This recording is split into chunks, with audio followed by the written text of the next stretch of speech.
Berkata-kata benar. Refleksi pagi 1667. Apa peringatan Amsal terhadap fitnah, gosip, atau kata-kata bohong yang disampaikan oleh orang yang suka memfitnah? Mari simak baik-baik Amsal 26 ayat 22. Seperti sedap-sedapan, perkataan pemfitnah masuk ke lubuk hati. Saudara-saudara, dengan pandainya, seorang pemfitnah bisa merangkai kata-kata untuk memanipulasi emosi dan pikiran, sehingga apa yang diucapkannya itu bisa dimakan mentah-mentah dan dipercayai oleh orang yang mendengarnya atau membacanya. Bila kata-kata bohong itu disampaikan oleh seorang yang berpengaruh, apakah ia seorang pejabat, seorang selebriti, apalagi seorang yang memiliki banyak follower di media sosial, tentu saja dampaknya akan makin luas dan makin dahsyat. Pemfitnah tidaklah dikenan Tuhan dan haruslah dihindari segera. Saudara-saudara, seorang yang mau hidup di dalam takut akan Tuhan pastilah akan berusaha untuk berkata-kata benar dan menghindari segala dusta. Ia akan memilih untuk hidup jujur walaupun harus menderita dibandingkan hidup nyaman tetapi bengkok. Kalaupun ia menerima berbagai informasi, ia akan berupaya untuk memikirkan baik-baik, tidak gegabah ataupun menelan mentah-mentah segala informasi yang diterimanya. Ia tidak akan sembarangan meneruskan informasi begitu saja, karena ia sadar bahwa ia harus menyampaikan kebenaran dan bukanlah malah ikut menyebarkan dusta. Karenanya, marilah kita tidak menjadi pemfitnah yang gemar kebohongan dengan berupaya hidup benar. Mari kita taati Efesus 4 ayat 25 untuk membuang dusta dan berkata benar seorang kepada yang lain.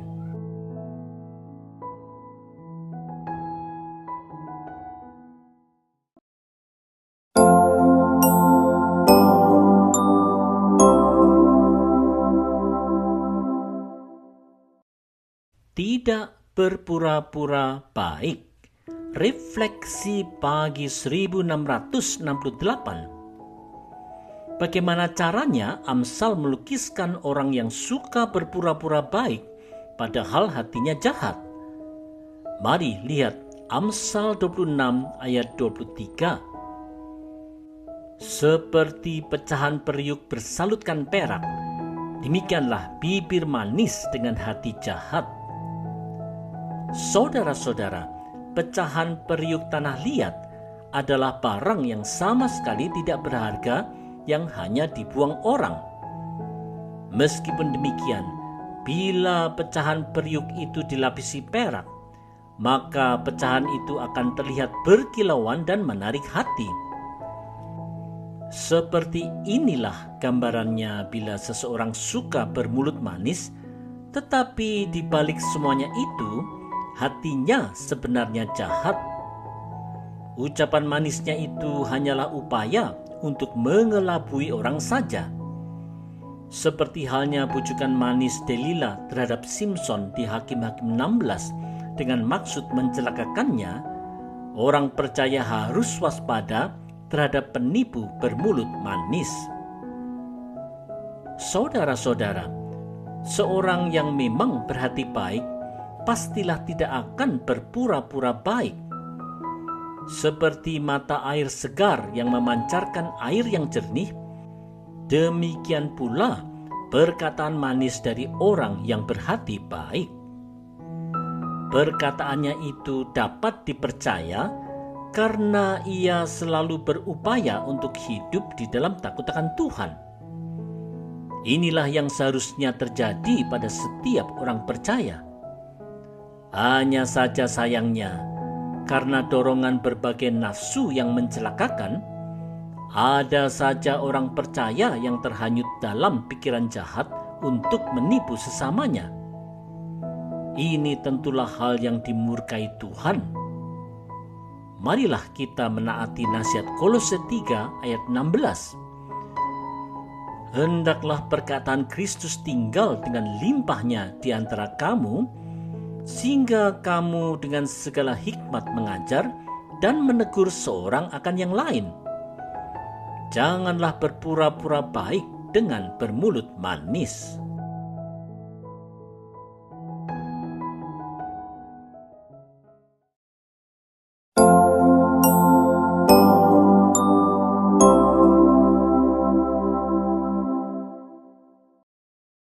Menghindari pembenci bermulut manis. Refleksi pagi 1669. Apa nasihat Amsal dalam seseorang menghadapi seorang pembenci yang bermulut manis? Mari dengarkan nasihat dari Amsal 26 ayat 24 sampai 26. Si pembenci manis kata-katanya, tapi hatinya penuh tipu daya. Meskipun ia ramah, janganlah percaya, karena kebencian menguasai hatinya. Sekalipun ia menyembunyikan kebenciannya, semua orang akan melihat kejahatannya. Saudara-saudara, seorang yang hatinya dipenuhi rasa benci dan dendam bisa saja terlihat berbicara dengan manis. Meskipun demikian, semanis apapun kata-katanya, kalau hatinya sebenarnya jahat, orang tersebut pastilah tidak dapat dipercaya. Ia seperti serigala berbulu domba yang siap menerkam mangsanya. Pada akhirnya, ia tidak akan dapat menyembunyikan kejahatannya dan semua orang akan mengetahui kemunafikannya. Saudara-saudara, seorang yang hatinya dipenuhi oleh perasaan benci serta dendam, pastilah akan mencoba merencanakan hal-hal jahat terhadap orang yang dibencinya itu. Kalaupun ia kemudian berkata-kata manis, ini tentu hanyalah sebuah kepura-puraan untuk mengelabui orang yang dibencinya itu. Ia sebenarnya adalah seorang yang tidak dapat dipercaya dan harus dihindari. Oleh sebab itu, marilah kita mengikuti nasihat Amsal 8 ayat 13. Takut akan Tuhan ialah membenci kejahatan. Di dalam kehidupan yang takut Tuhan, marilah kita membuang segala macam kebencian dan dendam yang akan merusak hati kita. Jangan biarkan kebencian dan dendam merajalela dan merusak kehidupan. Marilah kita membuka hati kita untuk Roh Tuhan bekerja melalui pertobatan dan pengampunan di dalam kuasa darah penebusan Kristus.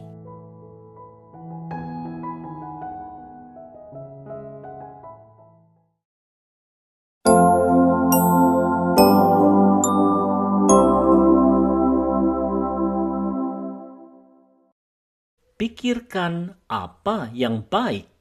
Refleksi pagi 1670. Apa yang terjadi pada orang yang suka merencanakan hal yang jahat pada orang lain?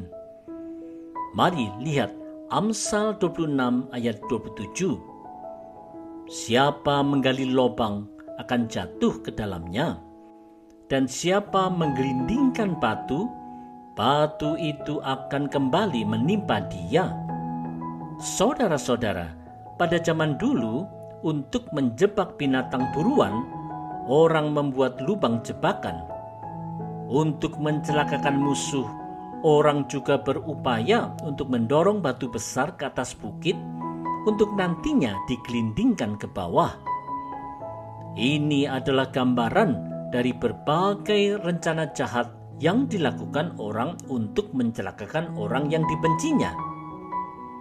Akan tetapi, berbagai rencana jahat itu oleh kuasa Tuhan bisa saja justru berbalik mencelakakan orang yang bermaksud jahat itu, seperti halnya yang terjadi pada Haman yang hendak mencelakakan Mordekai di kitab Ester.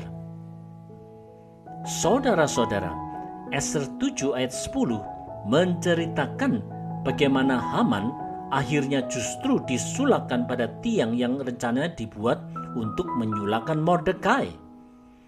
Tuhan tetap memegang otoritas atas segala sesuatu yang terjadi pada manusia. Walaupun untuk sesaat suatu rencana jahat itu terlihat berjalan mulus, Tuhan pasti tidak akan tinggal diam. Sejalan dengan Mazmur 94 ayat 23, surat kepada jemaat Tiatira di Wahyu 2 ayat 23 menegaskan bahwa Allah akan membalaskan setiap orang menurut perbuatannya. Oleh sebab itu, marilah kita menyimak baik-baik nasihat Rasul Paulus di Filipi 4 ayat 8. Jadi akhirnya saudara-saudara, semua yang benar, semua yang mulia, semua yang adil, semua yang suci, semua yang manis, semua yang sedap didengar, semua yang disebut kebajikan dan patut dipuji, pikirkanlah semuanya itu.